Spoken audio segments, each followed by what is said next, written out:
오늘은 2장 2부를 공부해 보도록 하겠습니다. 295쪽에서 303쪽까지의 영역입니다. 6일간 천지를 창조하시고 마지막 일곱째 날 안식하신 여호와 하나님에 관해서 설명을 하시는 부분들입니다. 함께 공부해 보도록 하겠습니다. 자, 이 책은 처음 시작할 때 창세기 1장 2절을 먼저 성경 구절로 제시하고 있어요. 땅이 혼돈하고 공허하며 흑암이 깊음 위에 있고 하나님의 신은 수면 위에 운행하시느니라, 이렇게 기록되어 있습니다. 우리는 하나님의 의도를 이미 배웠기 때문에 잘 알 수 있는데요. 우선 이렇게 그려볼 수 있겠어요. 혼돈과 공허, 흑암이 가득 찬 이곳을 하나님의 신이 이 공간을 운행하고 있어요. 이 운행을 우리는 마귀 혹은 타락한 천사를 결박하는 공간으로서, 음부의 공간으로서 우리는 이미 배웠습니다. 그렇게 우주라는 곳이 이렇게 설정되어 있고, 이 공간을 훨씬 더 초월하는 개념으로서의 큰 하늘을 우리는 또한 알고 있습니다. 여러분들은 어떻게 생각합니까? 창세기 1장 2절이 이 부분이에요. 그죠? 창세기 1장 2절 부분은 이 부분이라면, 그러면 창세기 1장 1절은 어떤 부분을 말씀을 하시는 걸까요? 창세기 1장 1절 부분은 태초에 하나님이 천지를 창조하시느니라 라고 되어 있습니다. 그러면 하나님께서 천지를 창조하신 부분이 이 공간을 말씀하신 걸까요? 그렇다면 이 안쪽 공간을 말씀하는 것이라면 훨씬 더 작은 공간을 태초에 1장 1절에서 말한 것이고, 그리고 태초에 1장 2절이란 부분은 이 범위를 초월하는 하나님의 신이 운행하는 것이라고 본다면 오히려 우리의 해석이 상당히 좁을 수가 있습니다. 분명히 이 부분은 창세기 1장 2절의 부분이에요. 그리고 창세기 1장 1절을 이 속으로 본다 그러면 상당히 좁을 겁니다. 그래서 오히려 우리는 쉽게 그동안에 우리가 잘 배웠다시피 창세기 1장 1절 그리고 요한복음 1장 1절, 태초에 말씀이 계시니라, 그 말씀이 하나님과 함께 계셨으니 그 말씀 곧 하나님이시라 라는 부분, 이 부분은 훨씬 더, 이 부분보다 훨씬 더 이전이라 할 수 있어요. 이 책에서 기록하고 있는 부분들은 조물주 하나님을 쓰고 있고요, 조물주 하나님과 또 조물주 천사를 비교하고 있습니다. 이렇게 도식화로 딱 나눠보자 그러면 조물주 하나님은 오히려 이 영역에 속하겠죠. 그죠? 그리고 조물주 천사는 창세기 1장 1절에 속할 겁니다. 그런데 말이죠, 저는 이렇게도 한번 생각해 보았어요. 창세기 1장 1절을 굳이 조물주 천사, 곧 여호와의 하나님이 지은 지은 만물의 하늘로서의 그 공간으로 축소시켜 볼 수 있는 것도 틀린 바는 아니지만, 아예 애초에 창세기 1장 2절이 이 부분에 대해서 설명을 하고 있다 그러면 창세기 1장 1절은 훨씬 더 큰 범위로서 이렇게 넓게도 볼 수 있지 않겠느냐라는 생각을 가지게 보여왔습니다. 왜 그런 거 아니에요? 창세기 1장 1절은 태초에 하나님이 천지를 창조하시는 부분은 그냥 그 천지가 이 공간만을 말하는 것이 아니라 전체의 하늘을 말하는 걸 수도 있고, 그 전체 하늘뿐만 아니라 땅까지 지은 것까지라고 말할 수 있다면, 저는 창세기 1장 1절을 굳이 요한복음 1장 1절에 비해서는 작긴 하지만, 훨씬 더 요한복음 1장 1절이 크고 방대하지만, 이 창세기 1장 2절이 이 부분을 설명하는 준에서 보자면 창세기 1장 1절을 이렇게 크게 보아도 무리가 아닐 것이라는 생각을 가져보았습니다. 자, 이렇게 해서 제가 말씀드리고자 하는 것은 무엇인가 하면, 여호와 하나님은 그가 관여하시는 부분들이 이 부분 내에서 관여를 하는 거예요. 곧 다시 말하면 조물주 천사로서의 그가 담당하는 영역은 이 공간 아래일 겁니다. 그러나 하나님, 만유의 하나님, 곧 조물주 하나님은 이 영역 전체를 관할하시는 거예요. 이 영역 전체를, 이것을 초월하고 이 영역, 큰 영역까지 이제 관할을 하시는 겁니다.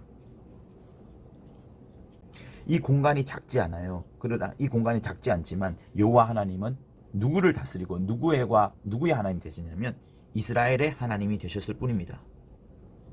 그리고 이스라엘에게 계명을 주셨고, 이스라엘 사람들에게 율법을 지키라 하셨고, 안식일을 지켜라 라고 이 여호와 하나님이 이제 이스라엘을 향하여서만 말씀을 하시는 겁니다. 그러니까 조물주 하나님으로서 이 공간을 초월하는 영적 세계에 영성으로 가득 차 있는 이 하늘까지 다스리시는 하나님 입장에서는 굳이 이스라엘만이 아니라 그 주신 계명이 율법과 안식일뿐만 아니라 더 원대하고 큰 것을 주실 수 있는 겁니다. 이렇게 해서 한번 보기로 하고요. 자, 그 다음에 여호와 하나님에 대해서 보도록 합니다. 이미 우리가 여러 번 많이 배웠던 바입니다. 한번 정리를 해보도록 할게요. 여호와 하나님이 다스릴 수 있는 부분은 우주 공간 안만 다릅니다. 아까 우리가 보았다시피 이렇게 흑암, 혼돈과 공허와 흑암이 깊은 이 공간만 여호와 하나님이 감당하는 거예요. 하나님의 신이 수면 위를 운행하는 이 공간 넘어서는 감당을 할 수가 없습니다. 여호와는 이 영역에는 감당할 수가 없는 거예요. 오직 요 영역 안에서만 감당을 하는 겁니다. 그리고 영역 밖에는 여호와의 하나님의 신이 계속해서 수면을 운행하시는 거죠. 이 우주 공간 안에서만 역할을 하기 때문에 이것을 만물이라고 합니다. 곧 이 공간 안에 있는 부분들을 만물이라고 하는 거예요. 그리고 이 영역은 만유라고 하는 거고요. 그런데 이 책에는 재밌는 표현이 하나 있습니다. 무엇인가 하면 여호와 하나님이 아니면 곧 음부에 가두어 두신 범죄한 천사만 있을 뿐이니 여호와 하나님을 따르느냐 공중 권세 잡은 마귀를 따르느냐는 택일만이 자기 목숨을 살릴 수 있고 또 죽일 수 있다 이렇게 말씀합니다. 곧 하나님께서 하나님의 신으로 하여금 이 수면을 운행하게 하면서 마귀가 음부에 갇힌 마귀가 벗어나오지 못하도록 이곳을 떠나지 못하게 하도록 계속해서 도는 것처럼 이 영역 안에 누가 있냐 그러면 음부에 가두어져 있는 범죄한 천사가 있는 거예요. 이 공간에는 범죄한 천사 한마디로 하면 마귀가 있습니다. 그리고 이 영역 안에서 역할을 하는 여호와 하나님이 있는 거예요. 이 범위 안에서는 누구를 택일해야 되느냐 마귀를 따르느냐 혹은 여호와 하나님을 따르느냐에 대한 둘 중에 하나를 택일해야 되는 겁니다. 그러나 우리는 어떻게 돼요? 우리는 이 영역을 초월합니다. 우리는 이 영역을 초월해서 만유의 하나님을 의지하기 때문에 마귀나 여호와 하나를 택일하는 것이 아니라 오히려 만유의 하나님을 나의 구세주로 나의 아버지로 섬기고 모시는 겁니다. 이 부분과는 너무나도 다른 거예요. 어쨌든 이 영역 안에서는 두 개의 큰 천사가 대립을 하는 겁니다. 여호와의 하나님이라는 천사가 마귀라는 옛 천사장과 대립을 하는 겁니다. 자, 그래서 이 부분을 택일이라는 부분을 한번 볼 수 있고요.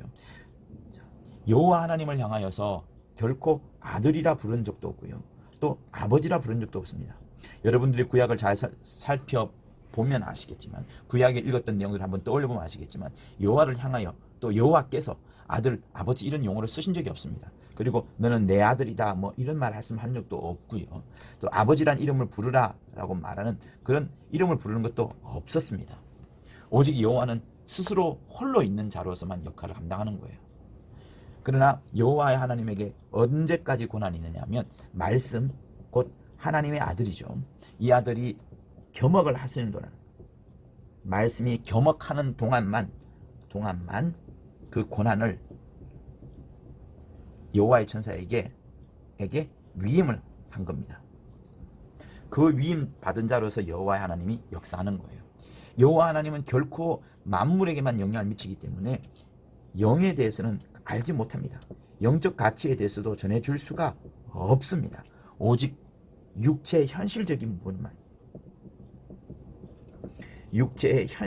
부분만 문제만을 관여를 하는 거예요. 그래서 이 육체의 현실적 문제가 잘 되면 복이고 못 되면 저주로 말들을 하는 겁니다. 여호와 하나님이 이 영역 아래에서 창조의 역할을 했어요. 그러나 그에게 순전한 100% 창조의 어떤 능력이 있는 것은 아닙니다. 권세가 있는 것도 창조에 대한 권세가 있는 것도 아닙니다. 오직 그가 하는 것은 하나님의 아들께 순종해가지고 하나님의 아들께 순종하여서 이런 창조의 능력이 있는 것처럼 보이고 권세가 있는 것처럼 보이는 창조의 역할을 감당했던 것밖에 되지 않습니다. 이 여호와 하나님은 어떤 사람들에게만 관여하냐면 다른 이방의 세상에 있는 여러 사람들에게 관여하는 것이 아니라 오직 이스라엘 백성들에게만 관여를 하고 이들에게 안식일을 통하여서 그리고 율법을 통하여서 오직 여호와 하나님만 섬기도록 마귀가 아닌 세상인 임금이 아닌 여호와 하나님만 섬기도록 안식일과 율법이라는 계명을 준 거예요. 자, 이들이 가고자 하는 곳은 여호와 하나님이 데리고 가고자 하는 곳은 어딘가 하면 가나안 땅을 데려가고자 하는 겁니다. 가나안 땅이 최종 목적지예요. 여기는 결코 하나님의 나라가 아닙니다. 그렇기 때문에 예수께서 이 땅에 오셨을 때 이스라엘 백성들에게 아무리 하나님의 나라에 대해서 설명하여도 그들이 여호와 하나님으로부터 아주 오랜 세월 동안 가나안 땅이 목표인 것처럼 육체의 현실적 문제에만 매달리도록 했던 것처럼 그들이 바라보는 것은 안식일과 율법이라는 육체에 관련된 것만 바라보도록 했기 때문에 하나님의 아들 예수의 말씀이, 하나님의 아들 예수의 하늘나라에 대한 설명이 아무런 또 영적인 것들에 대한, 영적 존재에 대한, 영적 가치에 대한 설명들이 아무래도 먹히지 않는 겁니다. 그렇게 먹히지 않다 보니까 오히려 이스라엘 백성들은 이제 예수를 오히려 역으로 죽이는 결과까지 이르게 된 거죠. 이 가나안 땅에 대한 약속은 아브라함과 함께 약속을 했던 겁니다. 그러나 450년 뒤에 마침내 이 약속이 이루어지게 되죠. 자, 그래서 이스라엘 백성들은 아브라함이 이 약속을 이루기 전까지는 계속해서 먼 미래의 것, 아브라함의 약속인 당장이 아니라 미래에 이루어질 것에 대해서 생각합니다. 그러나 우리는 어때요? 우리는 모든 역사들이 지금 당장 이루어집니다. 죄사함 언제든지 당장 이루어질 수 있습니다. 미래에 이루어지는 것이 아닙니다. 우리가 자녀 권세 받는 것 역시 이 땅에서 충분히 지금 당장 받을 수 있는 겁니다. 그리고 그렇게 함으로써 천국의 시민 되는 그 권세를 또한 가지게 되는 겁니다. 여기에 더하여서 우리에게 보증으로 성령까지 당장 주시는 거예요. 또 이렇게 되다 보면 어떻게 됩니까? 우리에게서 신유와 이적을 경험하게 되는 겁니다. 그리고 귀신도 쫓아내게 되는 것이고요. 이렇게 우리의 믿음은 여호와 하나님이 아브라함과 약속하면서 먼 이후에 이루어질 것들에 대한 그런 막연한 약속이 아니라 언제든지 참 믿음이 있을 때에 당장에 이런 것들이 하나님의 응답으로 온다는 것을 우리는 이 여호와 하나님과 아바 아버지의 크게 다른 점이라고 또한 할 수 있는 겁니다. 자, 시몬은 이 책에서 안식일 계명에 대해서 이야기를 합니다. 예수 믿는 사람들에게 있어서 안식일 계명은 크게 중요하지 않아요. 우리에게 중요한 것은 안식일 계명과 거의 준할 수 있을 것이라고 할 수 있는 주일 성수 계명이 있을 수 있겠습니다. 그런데 말이죠. 시몬이 이 책에서 강조하고자 하는 무엇인가 하면 주일을 안식일처럼 성수하는 것이 과연 진짜 맞는 것인가에 대한 의문을 제시를 합니다. 특정한 날에 대해서 매우 한 특정한 사람이 꽂혀 있는 것, 다른 어떤 계명보다도 구약에 있는 사람들이 안식일을 지키려고 했던 그 몸부림을 쳤던 그 모습들처럼 신약에 와서도 지금 예수 믿는 사람들 역시도 그 특정한 날, 안식일이 아니어도 주일이라 합시다. 그 주일을 지키려고 몸부림을 치는 그것이 잘못하면 특정한 날에 대한 우상일 수도 있다는 것을 지적을 합니다. 그러니까 성일을 지키더라도 그곳에 더라도 하나님을 정말로 사랑하고 교회를 정말로 사랑하고 성도를 정말로 사랑하는 것이 아니라면 오히려 날에 꽂히고 어떤 특정한 장소에 꽂힌다면 그것 역시도 우상이라는 것을 시몬은 지적을 하고 있습니다. 그래서 이렇게 이야기를 하시죠. 교회와 성도 사랑에는 너무나 무관심하다. 자기는 성일만 충실히 지키면 신앙이 온전한 것이라 믿고 있으나 성일보다 성일의 주인 되시는 일을 알지 못하면 생명이 없는 것이다. 예수의 세 계명과 성령을 제쳐두고 다른 의식, 다른 날들, 다른 장소에 몸과 마음을 빼앗긴다면 그것 역시도 우상이다. 하나님을 사랑하지 않고 성일을 사랑한다면, 주일을 사랑한다면 그것 역시도 우상이다 라고 강조합니다. 그러니까 여러분, 우리 마음에 나 자신을 사로잡고 나 자신을 확 그 속에 빠져들게 만드는 그것이 진실로 하나님, 또 진실로 교회, 진실로 성도가 아니라면 다른 모든 것들은 우상이 될 수 있다는 것을 경고하고 있는 겁니다. 자, 구약에 있는 사람들, 여호와 하나님께서 안식일 계명과 율법이라는 계명을 이스라엘 백성들에게 준 것처럼 우리에게는 무슨 계명을 주셨을까요? 우리에게는 서로 사랑하는 계명, 이 계명을 주셨습니다. 요한복음 13장 34절에 있는 부분들이죠. 서로 사랑하라는 계명을 주신 거예요. 안식일을 지키는 그 계명이 아니라 서로 사랑하는 계명을 주셨습니다. 그래서 서로 사랑하다 보면 어떻게 되는 거예요? 하나님의 사랑을 받으려고 몸부림을 치게 됩니다. 그리고 마침내 서로 사랑하다 보니 하나님의 자녀가 되는 것이고요. 하나님을 나의 아버지로 부를 수가 있게 되는 것이고요. 그리고 마침내는 하나님의 후사가 우리가 되어가는 겁니다. 우리에게 주신 계명은 그러므로 안식일 계명처럼 좀 답답하고 옥죄는 것이 아니라 정말 그 모든 어떤 억압이나 이런 것들을 초월하여서 사랑, 용서와 자비와 모든 것이 넘쳐나는 사랑에 모든 것이 들어가는 겁니다. 그래서 서로 사랑하라가 사실 계명이 아닐 만큼 정말 우리 안에 풍성한 무엇을 안겨다 주는 거예요. 이렇게 보도록 하고요. 이 서로 사랑하라는 계명을 여러분 다시 한번 기억해 주시면 감사하겠습니다. 이렇게 해서 2부 2장은 이렇게 정리를 하시면 될 것 같습니다. 감사합니다.